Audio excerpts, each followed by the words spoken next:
Welcome to Changing the Channel with Joe Garner, a show about shifting our individual and collective beliefs on what is possible for the future of humanity. As our understanding of how our reality continues to shift, we are at a point of reunification between science and spirituality. What does the world look like when we break free from the generational trauma that has kept most humans playing small for thousands of years and step into our full power as the co-creators of this reality? I always ask that you keep an open mind with this podcast. Ask yourself what resonates with my truth at this time and what does not. Respect your intuition, but see if you can get through the whole show because there might be that little nugget buried deep in the conversation that unlocks something for you. Welcome back to Changing the Channel. I am joined today by a wonderful human being, Jenn Tasnim. She's a business mentor and intuitive guide to mystics and soul-led entrepreneurs. She has been in the healing field for more than 2 decades and holds sacred transformative space for those who are deeply called by God to fully become who they were created to be, and then to express themselves, to share their stories through the vehicle of their business, art, or healing practice. So welcome to the show, Jenn. Thank you so much. So happy to be here with you. Yeah, I really appreciate you joining me, and I love what you're doing in the world. So let's get a little bit into that. Take us on the journey from, 20 years ago before spiritual awakening to now, what that road has been like for you, and what are you creating and bringing into the world right now? So I think there's a lot of life that happens in that period of time. So very, very briefly, I went to massage school. Early on, discovered Carolyn Mace and Deepak Chopra and this whole idea of body-mind medicine, which was really the first time kind of in my own personal path where I started understanding this connection of spirit and body. And it was really the foundational component of me going on and studying. I met my Sufi sheikh, got really deep into mystical teachings and transmissions and how to bring that higher vibration prayer practice into the body for healing. So that, like, the first couple of decades of my professional life were spent in that realm. And then fast forward to having a couple of children 15, 16 years ago and realizing, I wanted to be home with them. Was there some way that I could craft my life and my business so that I could be like the majority of my time could be spent at home with them? So I started studying online marketing. Never, ever thinking that I was going to then help other people with their businesses. It really was just, how can I take the healing practice part of my practice and bring it forward through online classes and things like that. And so what's happened in this beautiful way that life does is it's woven itself and married the two of these things together, where I am actually helping healers and highly sensitive, super spiritual or mystical people who are carrying deep medicine and wisdom learn how to then put that in a package, bring it forth in a way that's deeply aligned with them so they can express and use those gifts to create the change that they're really here to make. Wow, that sounds like quite a package that you're offering. And how do you do that? How do you take these spiritual practices and make them authentic, but again, still bringing them online? Well, one of the things that we talked about is, like, where is somebody in their journey? Right? It's like, so everybody is at a certain phase in their personal development and in their business development. And so I happen to have this very unique place where I'm not usually working with people who are just starting out on their path. They've been on a path of transformation or spirituality for a long time. They understand and know who they are and what their gifts are. And they're very successful in a healing practice as a doctor, kind of brick and mortar or something, and they're ready for that next level of, like, group experience or writing the book. And so it's kind of a unique place in the middle where the personal and the business kind of meet in where my expertise is really useful.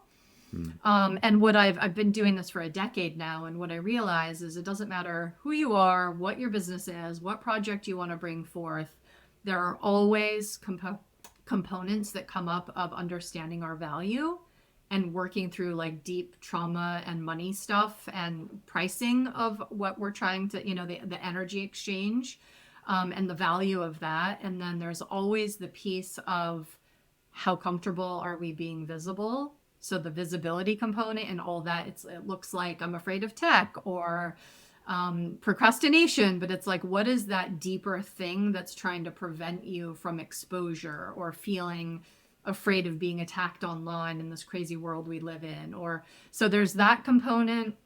It's really clarifying the vision and figuring out like what do they really want, and then bringing in like what level of vulnerability at this point in your journey, like how can you tell your story authentically, how can you take a little risk but not blow your nervous system out with how much exposure you get when you're bringing something new to the world. So it's just this very fine kind of space that somehow in my own journey and my own awakening, that I just have the skills and kind of magic to hold that space where people are going from idea. It's like somebody called me recently a midwife, a spiritual midwife. It's like we're going to give birth to this project, to this painting, to this online course, to this book, So I'm like in the messy parts where the human is really struggling, or we're hitting resistance and fear and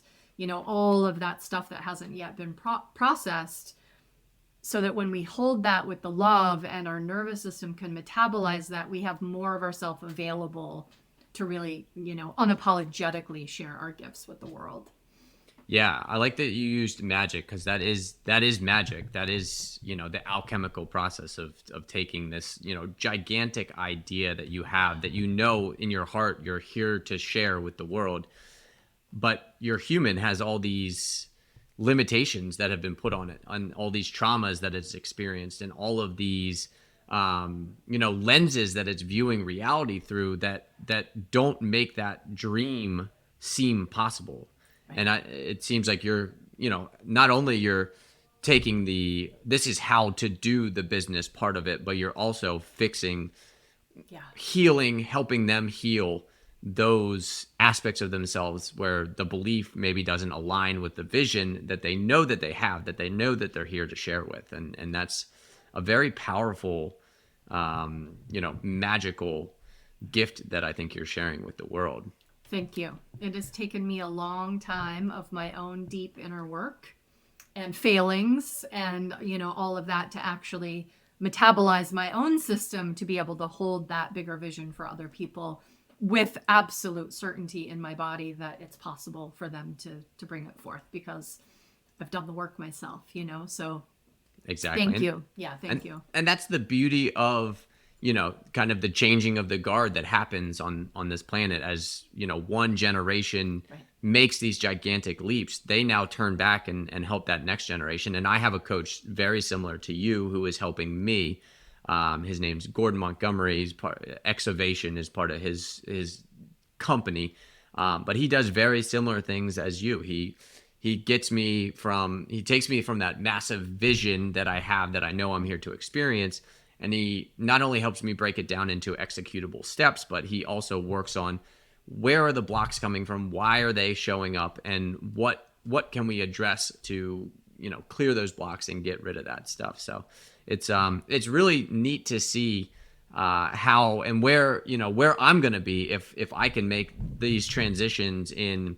It's taken him 20 years. Maybe it takes me 5 years or 3 years to make that transition. And then where does humanity look when, I'm able to step into that, stand on his shoulders and be able to create this better world from an even higher perspective. So it's amazing to kind of see how that works.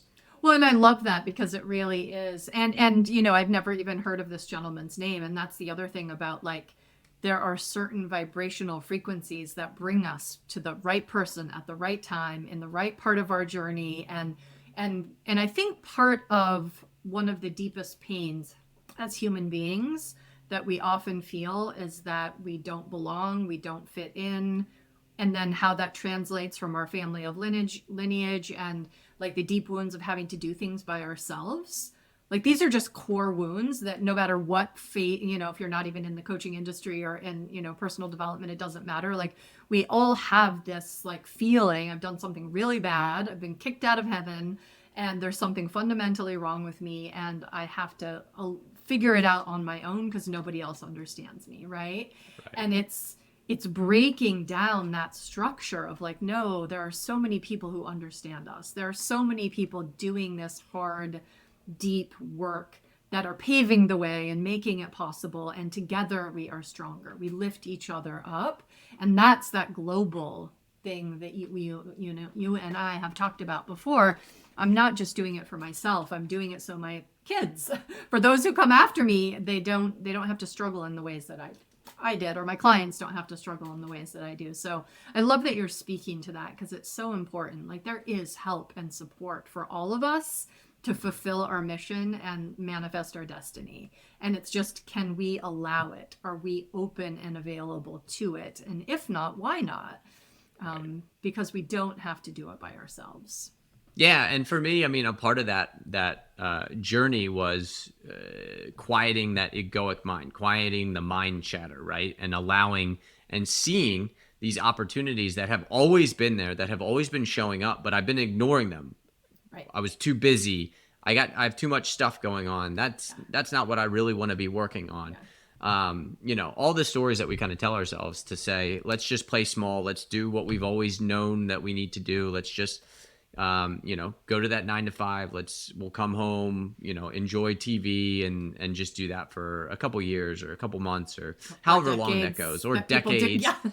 Yeah. And yeah, it really is. It's quieting that egoic mind and saying, okay, what is showing up in my life right now that is leading me towards something, that is pulling me towards something? Because it is a pull. It's a magnetic pull when you start to really quiet the mind and really start to experience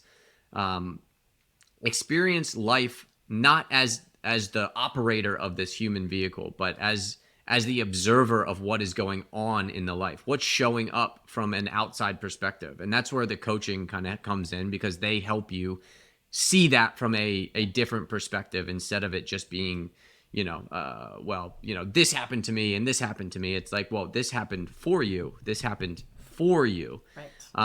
From you, like we designed this, we set this up at the highest level for our soul's learning and evolution. And I always talk about it's like there are treasures buried inside of the thing we are terrified to look at, to be with, to hold.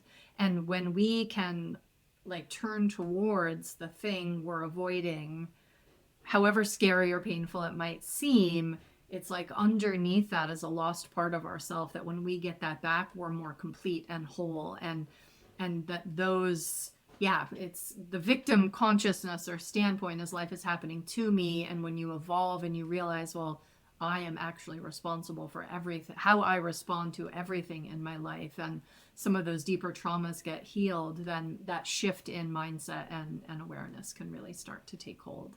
And there is a quickening, like you said. It's like that pull is relentless. It wants us to be living from love and in alignment with its highest call. And the world is a dense and messy place, which makes it really hard. I mean, they say spiritual practice for a reason. We have to practice again and again and again to remember the truth of who we are. Right. I want to take a minute from the show to share how you can support changing the channel. This show is my passion project, and if you feel called to support, the best place to start is by subscribing and sharing the podcast on whatever platform you're listening on. Next would be to check out my website in the show notes, where you can become a VIP of the show and get exclusive content not available anywhere else. Finally, you can engage with the Q&A and polls to have direct say in the direction of the show. I am forever thankful for your support. And now, back to the show. So you talk a lot about answering the call of our hearts, even in the face of opposition, even in the face of, a world that doesn't seem like it's ready for our ideas, or it's prepared for our ideas. So how do you get people to overcome that? How do you get people to step into their true power, their essence that they're here to express? Yeah, I mean, again, it's like this is a really big question. I think that part of what happens is that we know, right? We know. And somehow we're wronged or shamed for what we know as children. And then we begin to doubt, Like, am I capable? Is that thing that's all, like, that thing that I want to do really possible? And so I think the key to unlocking all of it is, can we heal the place in us that has lost touch with truth? Because every time we abandon ourselves or we believe the lie, it's like that self-betrayal just keeps us tangled in the mess of not being able to manifest the thing we know we're here to do, right? So it's like clarifying the vision and knowing it. And sometimes people can put that on a vision board or write that in their journal, or it's like there has to be an energetic connection to the thing you desire and that you feel is true about who you are. And then you have to be so honest with yourself about how much bullshit you're actually believing, falling into, and where in those micro moments do you say yes when you mean no?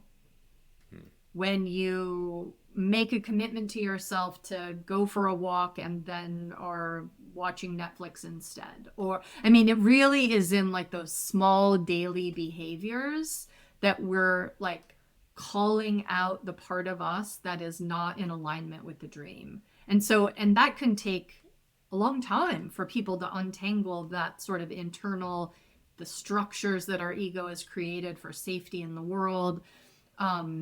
And there's also the path of divine timing. So it's like, are we honoring our system's timing, the timing of the divine, and staying true to that even when it looks like we're failing or that it's not happening? And, but I think the key for me in it's like, does my action match what I say?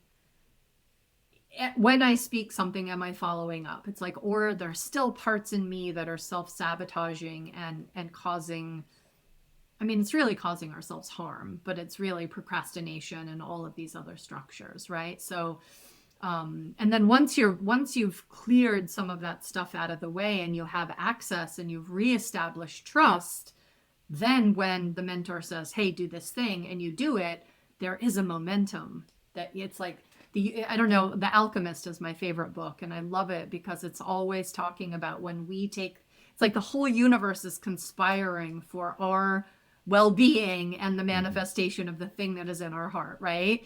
And we have to participate. We have to show up. We have to do the hard thing. We have to say yes, and we have to get out of our own way. Yeah, that's I haven't read The Alchemist, but I've heard so a lot good. about Yeah. it. But I read it every year on my birthday as a reminder. It's just, it's beautiful. that good. It's like, it's one of those parables that is like part of my soul's journey, Right. So yeah, as alchemists, yeah, that's basically what we're doing. We're creating the thing that's in our heart. And you talked about the truth, and how do you define the truth? What is your highest truth? What is the thing that we're all searching for? Well, I mean, I think it's like it's like define the truth, right? There's the capital T truth that I think I know. And then, I mean, the lowercase t that I think I know is truth. And then the capital T truth, which is part of the mystery that maybe we'll never really know, right? But that's the thing that is calling us forth. And I think like the divine, like, again, and this goes back to like, we think we are separate from from divinity. But it's like, we are divine having an experience as itself, So it's like that peace, that knowledge, that wisdom, that knowing, we're never not that. But our human has a sense of being separate from that, so it seems it's not. And I think the ultimate truth is like, we're here to remember that. It's not even about the business I have or the book I write. It's like, do I remember the deepest, most holy truth of who I am? Call that God, source, universe, whatever name you give it, that loves me so completely unconditional that I cannot be separate from that as the essence of who I am. Yeah. Yeah, that's what we're up to, remembering that. And then the messy, wild, crazy, exquisite journey of our lives is pointing us in that direction. And whether we actually reach that knowledge or wisdom or level of enlightenment, I think everyone's soul's on a different timeline and journey. But for me, as a mystic who's deeply called by the beloved to be in devotion to the highest order of things, Like for me, that's the most important. Right. And I think that's a part of this game that we play, being divine creatures.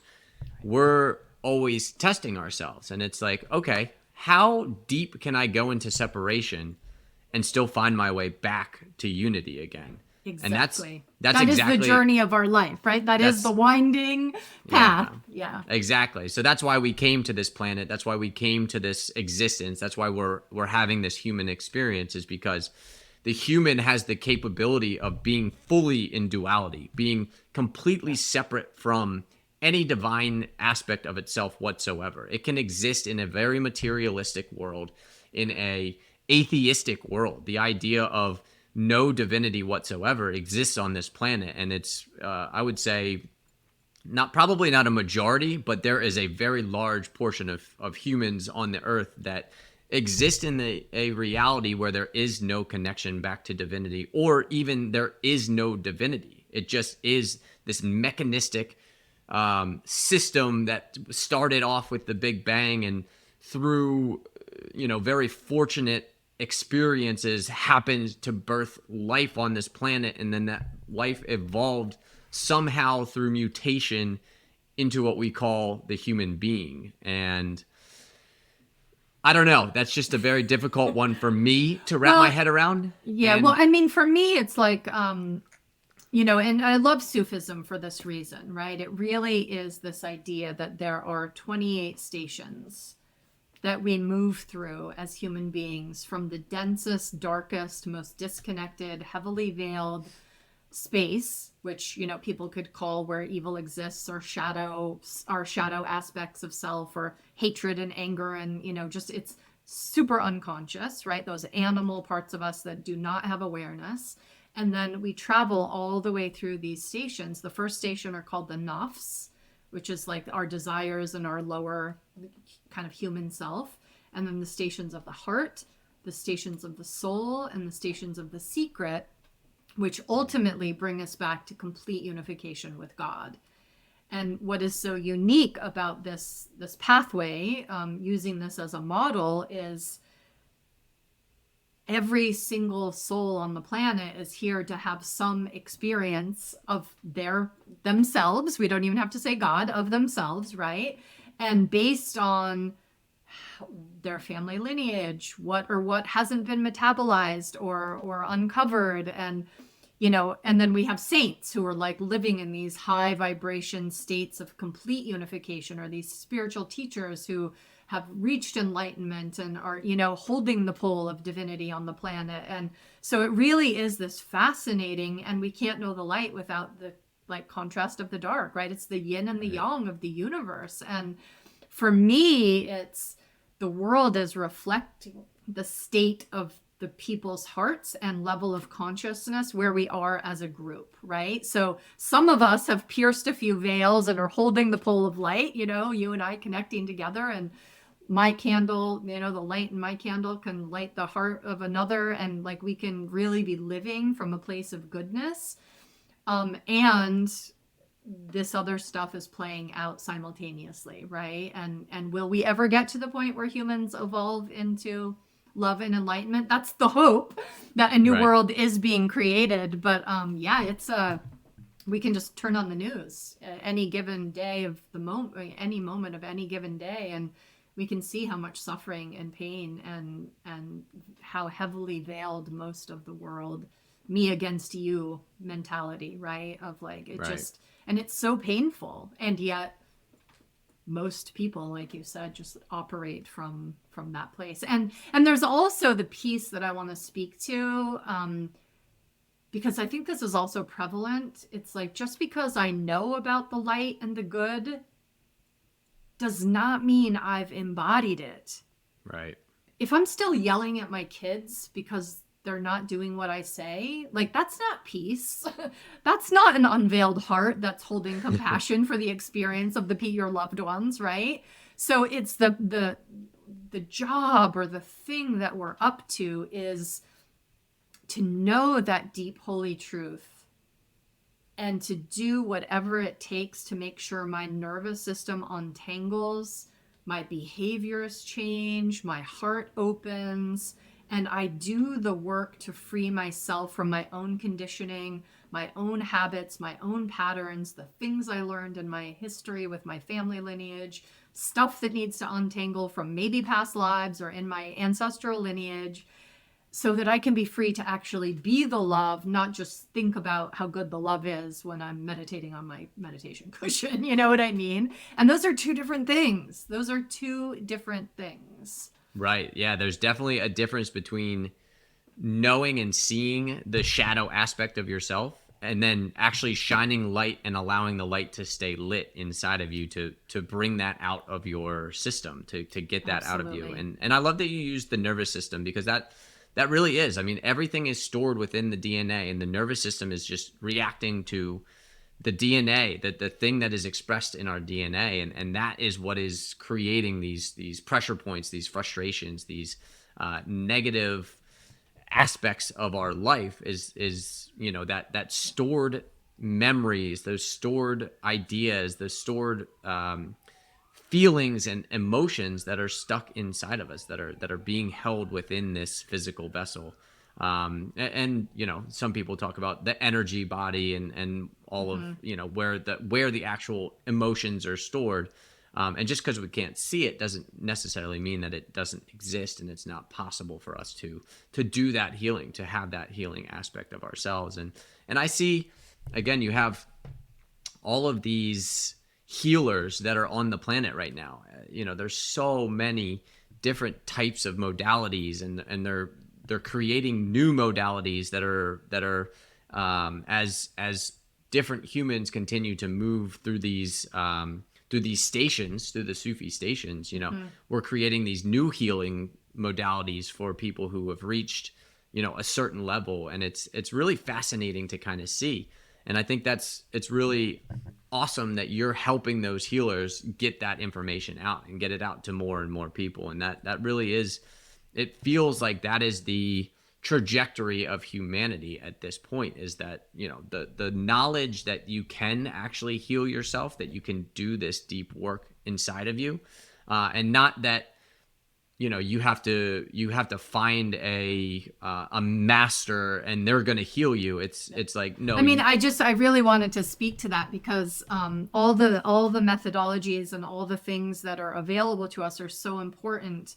I was a healer for a long time, and my baby healer days, when I just, like, my psychic gifts came online and I was like, had my hands on somebody's body and I was getting like a download of information about who they were, and it was like, I really believed that I was like healing them.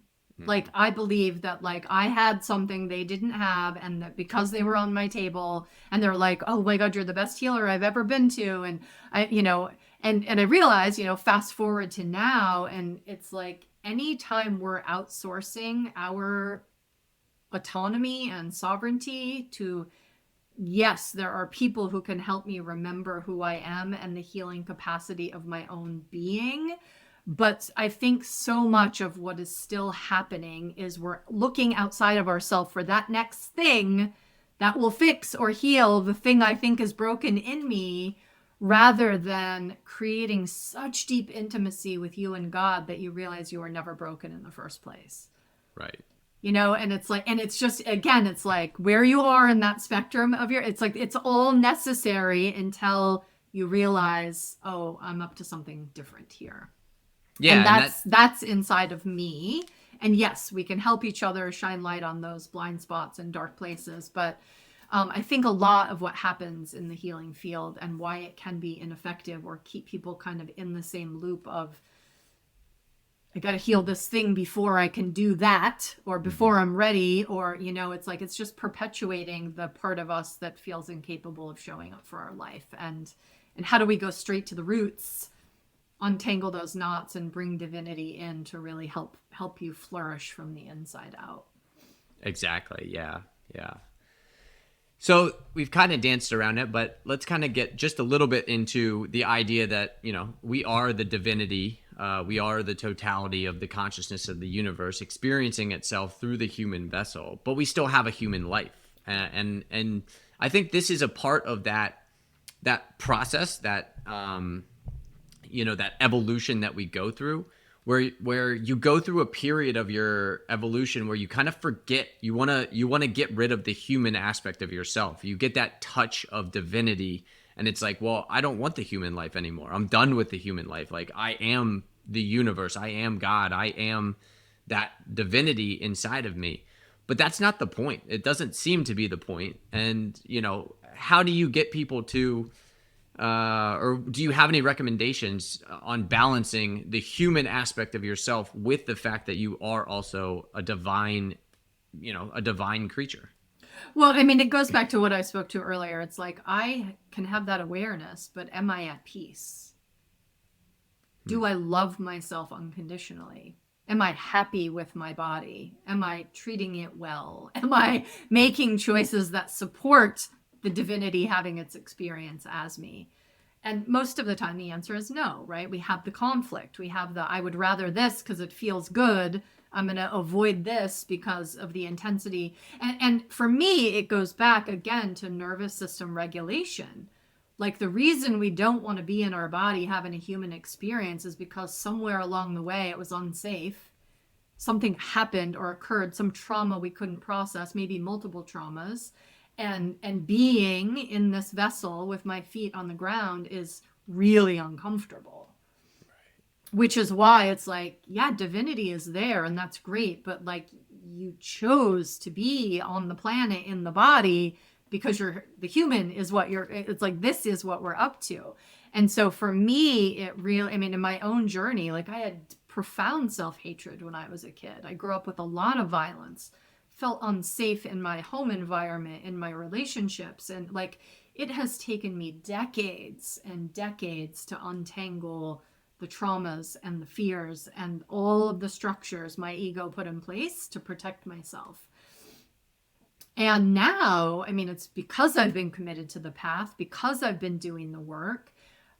Like, for the first time ever, as I'm sitting here, it's like, oh yeah, I can feel my butt in the seat. Like, my feet are on the ground. I am resting comfortably in my body. I love my life. I am so happy to create connections, right? And so again, it goes back to that self-betrayal and the actions and the choices we make and the actions we take. Like, are they aligned with our divinity? Are we living that knowledge and that knowing? Or is there still a separation in that? And how do we, I think people think of like enlightenment or connecting to God as like, we're going up. It's like, we're going to connect to this thing that's like super free and feels so good. And the feminine aspect of spirituality is dissension. Like, it's the spiraling down and meeting right with deep intimacy, that place that catches in your throat when you're afraid to say something. Or how your heart got covered up because that heartbreak you experienced in that in that relationship that like really hurt your heart. It's like, okay, now we go down and we have to keep going down and down and down until we're free, until our nervous system can flex and meet our life without overwhelming us with intense sensation that we can't hold. And for me, that's a combination of the love of the divine, like remembering that I was never separated from that those guides, those beings, those people, those energies are there to support me while my human untangles these painful experiences and can metabolize them and release them so divinity can live where all of those numb places in my body are. So I can be effective, being the light, not from a tiny thimble, but that I can radiate and be the fullness of who I am. Right. And two parts to that. The first one was the first time I really felt good about following a new path was when I realized that I had designed it, that this wasn't just happenstance, and all of a sudden I found myself on this planet and deeply involved in all these things that just didn't feel great to my nervous system. And that was the first part. That was the first realization for me that, oh, okay, an aspect of me, I don't fully understand what that aspect is. I don't even claim to like really know I didn't claim to know what it was back then, but it was like something resonating in me is saying this is true. Like, you designed this path for yourself. You knew what you were getting into before you came to this planet, and you have to deal with this. Like, you have two choices: either deal with it or fade into, an even darker and more destitute future that you can experience. And those are kind of the two options. And they're choice points, right? I mean, that is that Exactly. importance of like, we have free will to have the experience, no matter how heavily veiled or how enlightened that might be, right? And it sounds like, and you made that choice. And right. I continue to make that choice, like. And it's a choice every day, right? Like every day. It's not a choice that I made it when I was 27 and now I'm good to go. Like, it's a recommitment to self. I mean, this is, again, going back to the practice. If I don't do it, if I don't choose me, if I don't quiet my, and what I love about being on the Sufi path, so in Islam, they pray 5 times a day. They pray Salat 5 times a day, right? And what I love about this practice is, like, you're not praying for God. Like, it has nothing to do with, like, following orders. It's because we live in a very dense, distracting world. And if I have a practice, I get a little, like, this is like bringing a little emotion to me. It's like, if I have a practice to stop 5 times a day for a few minutes to reconnect with divinity, to honor the love that is guiding me and holding me, and I do that 5 times a day, chances are at the end of the day, if I'm really using the practice as a point of connection and not just because I'm supposed to be doing right. it. Your alarm goes off and you have to pray, right? Like, my heart is being filled with love and connection. And then the things of the world that I worry about or that get stuck to me don't have a chance to overtake me because I've interrupted the cycle 5 points along the way.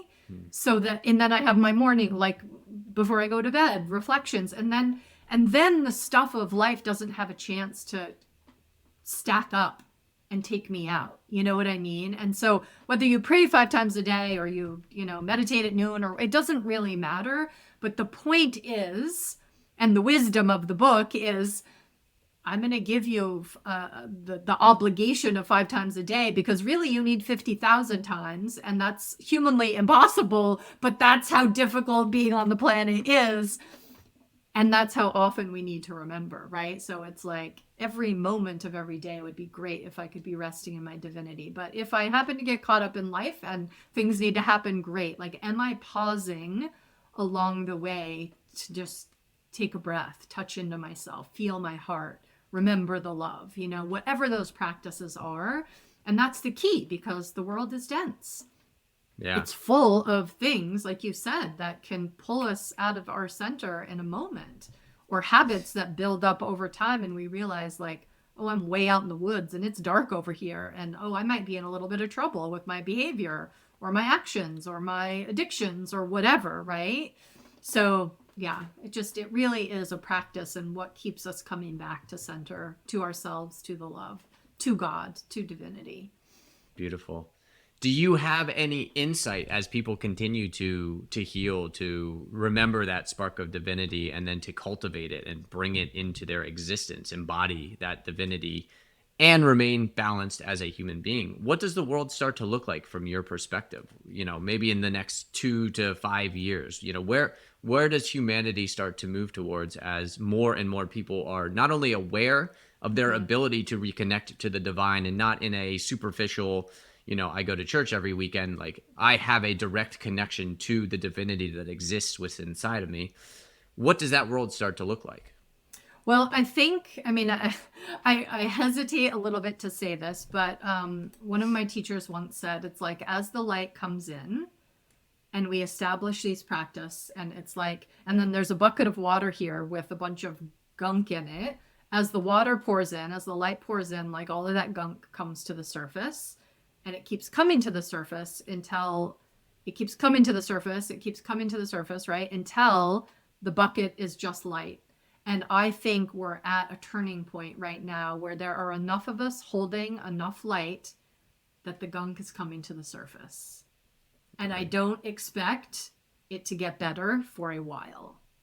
I think we're going to have connections like these, where in our small circles of people who are doing the work, we're going to be happier and more whole, and that then means what is in the bigger global spaces, I think, are going to be more chaotic. I think it's just the time we live in, and the underbelly of what has been hidden in the shadows is going to, I mean, we can just take racism as a very small example of this, like the horrific ways in which people are treated before we all had access on our cell phones. It's like, this is not a new problem.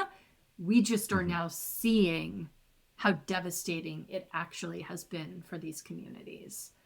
And great, we can now see it. There's so much work and so much change that has to happen systemically within our own hearts, our own biases, all of this stuff, right? So I think we live in a really unique time where stuff is coming to the surface. It's messy, it's painful. We don't want to look at it or be with it, but we have to. And the more love we can bring to that, then the more hope we have, like you said, 5 years, 10 years, that some kind of real change in humanity could actually take place.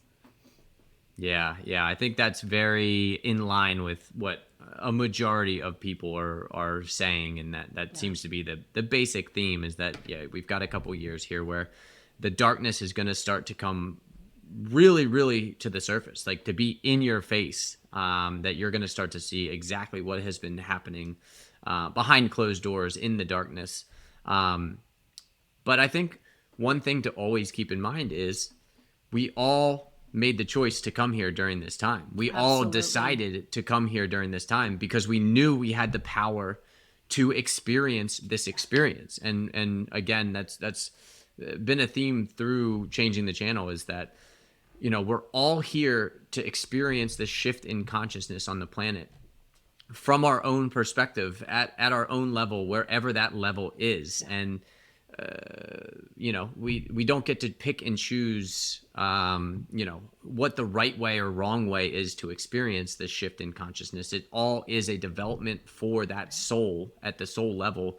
It's their experience. They signed up for it. They are here to choose and absolutely experience it that way. And having these connections just keeps us a little bit more grounded as things start to come to the surface. And I think, for most people who are on this path, it's important to understand what is happening and just keep a 5% of your awareness on what is going on in the world, and then 95% of your awareness on how am I making the world better. And that is to me, I'm not going to say it's the best balance, but it's what seems to work for me. I do keep an eye on, okay, what are the big picture things that are happening in the planet, but let's focus more on what happens when we have made it past this point. What are the systems that we're starting to build in a world that is more interconnected, that understands our divinity and our humanness? What does the family system, what does the education system, what does the governmental systems, financial health, I mean, all of it, right? It's like everything is going through an overhaul right now. And it really comes back to who are we and how are we showing up and how are we using the light that we have in our own heart to be the best version of ourselves, so that whatever we touch, whatever we participate in, whatever we give our energy to, recalibrates to that level too, and things really at a grassroots level can really begin to change. So important. Exactly. Yeah. And that's where it starts. It starts at the bottom. It's not a top-down approach. That's not how this evolution is going to happen. It is 100% from the bottom up. Each individual has to choose which way they want to go. Do they want to go back towards their divinity, or do they want to cycle further down into their separateness, their separation? Right. And it's like the divine paradox, right? Like, because you can't live with your divinity without being with your separateness. Mm-hmm. And that's the magic. Like, we can't be like, I don't want these parts of me, or I don't, it's like that. It's like through being with my sense of separation or pain that I then incorporate divinity into it and wholeness. Right. You know what I mean? So without that separation, you would be in the higher realms already. You would already be I wouldn't be me aware. in this body, in this life right now, having this experience. There's still work to be done. Yep. Beautiful. Well, Jenn, I really appreciate this conversation. For those who have a little bit of a spark and who have a calling to share that spark with the world, if they want to work with you, where can they find you? Yeah, the easiest way is just go to my website. It's Jenn with 2N savage.com, and also on Facebook. I think I sent the link to you so they can find that here in the notes of the show. And you can always email me, Jenn with 2N's at jennsavage.com. I love having conversations with people on the path and seeing if not me, then who do I know that can help support their next level of evolution, whether that be for business or personal. So I love that. Yeah. Just being a guide for people, whether it's guiding them personally or guiding them to the person that seems like the best fit. That's Absolutely. A beautiful way to approach it. So Jenn, I really appreciate this conversation. Yes. Thanks for coming in, and I hope you have a great rest of your week. Thank you so much. Thank you again for listening to Changing the Channel with Joe Garner. If you enjoyed the show, please follow the podcast, hit the bell to know when a new show comes out, share with a friend, and rate us on whatever platform you're tuning in from. It helps get these messages out to more people to create the collective shift in reality we are here to experience. Make sure you interact with the Q&A and poll sections of the show so I can continue to provide content you enjoy. Finally, check out my website in the show notes to become a VIP of Changing the Channel and join the shift that is happening.